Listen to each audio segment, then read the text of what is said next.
ma'am, I am Raya Panuga and I will be student coach for today. So what is your name, ma'am? My name is Kisulin Ambasa. So today po we're going to assess your musculoskeletal, which is your muscles and bones, to determine any underlying conditions so we know how to help you po. So first, I will use my alcohol to sanitize my hands. I'll close the gates to provide privacy po. So ma'am, I will ask a few questions as I will to you. Do you have any history of muscle pain po? Any limitation with bodily movements that hinders you from daily living po? Any previous injuries related to sports? Okay. Any loss of function without of pain po ma'am? So first po ma'am, we're going to inspect the muscles for its size. We're going to check its symmetry, and for any apparent discrepancy, we will use a tape to measure the muscle po. So first I will inspect your arms. Would you please raise them up po? The biceps, triceps, and the forearms. Would you please move your hands? Okay, yung patumba na po. Then the thighs naman po. Then the calves. Okay, yung patumba na po. So upon inspection, I've noticed that the muscle all throughout the patient's body is symmetry. Bilaterally, there's no sign of hypertrophy and also no atrophy, which is the increase and decrease size of the muscle in the patient's body. Next po ma'am, we're going to inspect the muscle and tendons for any contractures. So contractures po is when our tendons is tightening or it's mahirap na po siyang igalaw. So first, I will ask for you to raise your hands. And I will inspect lang po. It is to the hands. I will inspect any unusual postures like bent elbows. Okay. So would you please ma'am lay down po. So I will inspect your feet for any foot drop.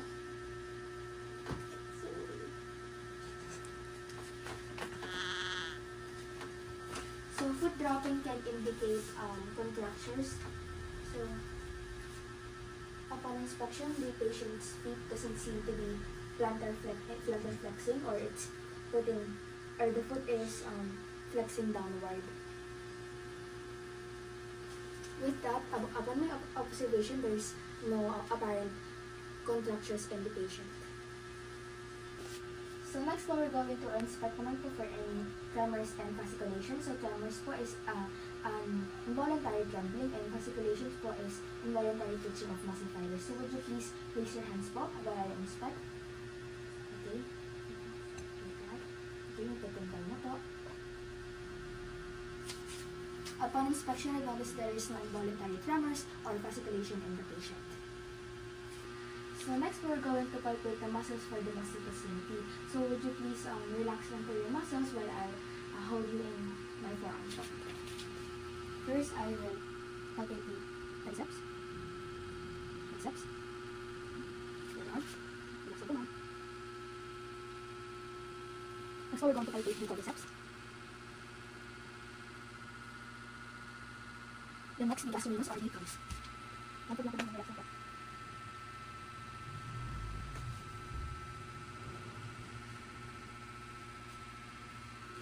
Upon inspection po, I've noticed that there's no signs of hypotonia or facility, or when the muscles feels too soft or too mushy. There's no sign also of hypotonia or spasticity when the muscle it feels tight, and there's no signs of rigidity where the muscle has constant resistance upon palpation.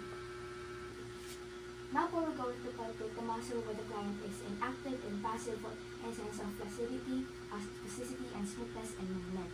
So first, we will do an active movement where it's the patient who will move their body. So first po, would you do bicycle step for me, please?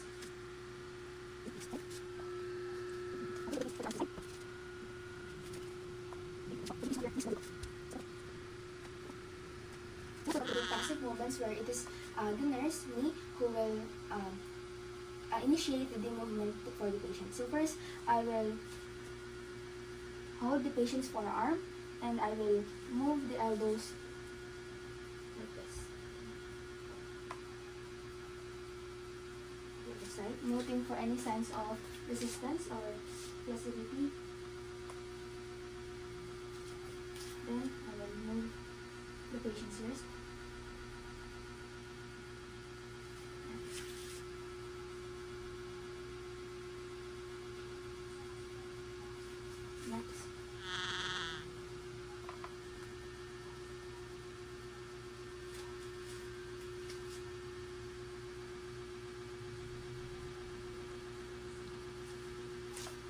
So upon inspection, you'll notice that there's no resistance in the patient's movement. There is smoothness in the patient's movements, and there's no signs of resistance or the muscle being too soft, as well as there's no tightness in the patient's muscles movement.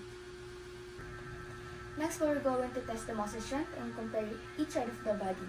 The highest possible grade is 5, which is 100% of the normal body strength against resistance and gravity. The lowest possible score is 0, which is 0% of the normal possible strength with complete paralysis. So first, we're going to assess the sternocleidomastoid. I will put my hand to the client's face, and then I'll ask it first. And this is against next is the lesions, please shrug. Okay, so next will be the biceps with the musculoskeletal. And this is against my hand. Okay, next. Okay, so next will be the triceps with, again, this is against my hand. Please open up your arms. Okay, next. So next we'll assess the wrist and the fingers. So please try to spread your fingers apart and pull them together, push them together. Okay, the other hand. Next we'll assess for the grip strength. Please grip my finger. Okay, the other one. Next, I will ask the client to please lay down, and we will do the following muscle movements. We will do first the hip muscle, and I will ask the patient to lift her hips while I put some resistance. Okay, so next po is the hip abduction. Please spread your legs. Okay, next po is hip adduction. Would you please put your legs apart? Okay, so next po we're going to do the hamstring. Would you please bend your knees? Okay. Please just as I attempt to pull your legs in straight position. Okay. So next we're going to do the quadriceps. Would you please put this one down? Okay. Please resist against my force as I attempt to flex your knee. The other one.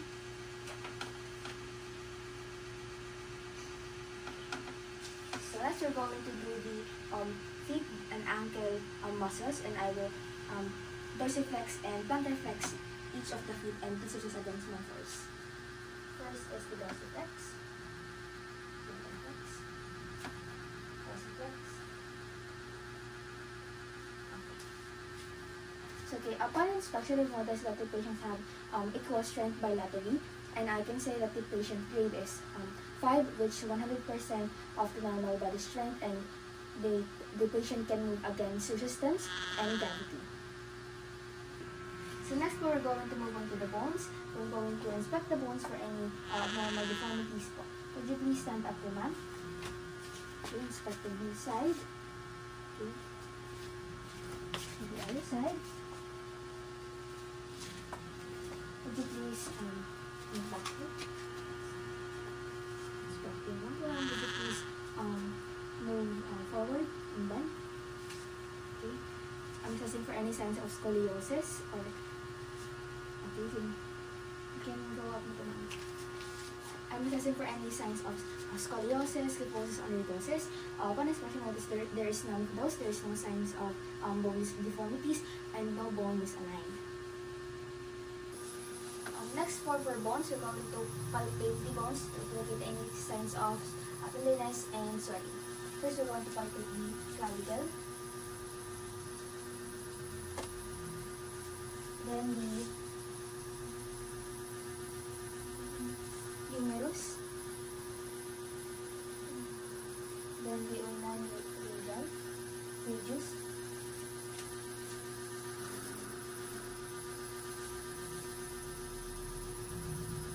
then the carpals,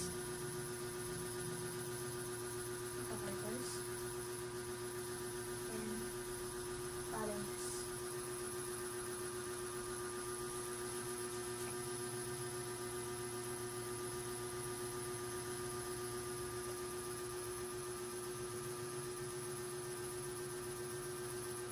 Next, we're going to palpate the femur,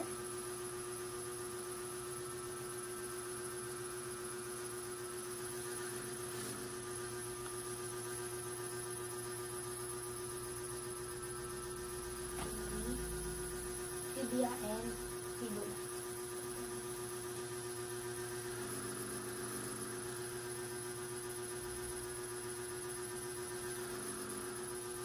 150. Metatarsal. Phalanges. Then, fetal canals.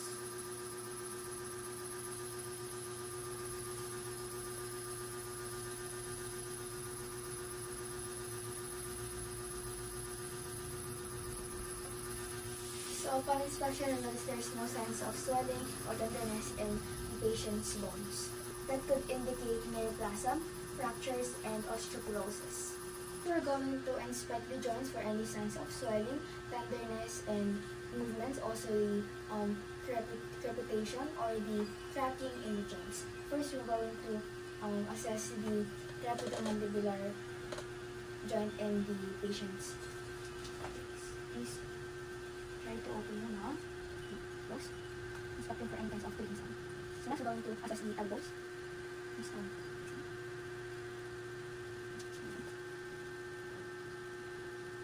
next is the fingers and the wrist. Could you please try to close it?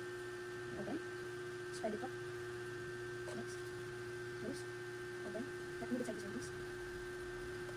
Next, we're going to assess the mandible knees. Please try to put it up.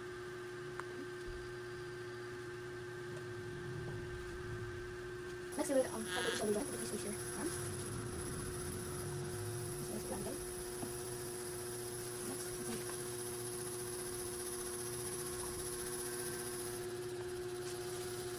Next, we're going to calculate for this spine. I'll ask the patient to please stand. Step to the side. One side. Could you please face fair po. Could you please bend po. Okay, move po. Okay. Then twist po, side to side. Twist po. Could you please lay down po. I'm going to assess the ankle joints. Even for small twist po. Could you please dorsiflex your feet. Okay, plantar flex. Dorsiflex.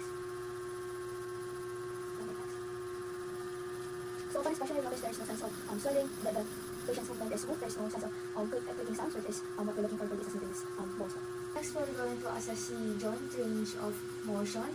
At this time, we're going to use goniometer, but today we don't have goniometer, so we're going to ask the patient to perform some body movements na lang po. So first, I'm going to ask the patient to please flex their elbows, like this. Okay. Do you feel any resistance po, ma'am? Any pain? Okay, so the elbow flexion should be at least 135 to 150 degrees. Next po, we're going to ask the client to flex their knee. The normal flexion of the knee is about 135 degrees po. Please flex the knee. The other side. Okay, so next we're going to flex the shoulder. We're going to ask the patient to abduct their shoulder. The normal degree of the shoulder abduction is about 180 degrees. So could you please abduct both your shoulders? Okay. Do you feel anything po? So upon inspection, I've noticed that the patient have normal limits of the range of motion. It is smooth and complete with the motions that I've observed. So that is it po for our musculoskeletal assessment. The rate of carry will be documented, but please don't worry because all the data will be held confidential and will be exposed to the allowed healthcare personnel po. And that's it po. Thank you po.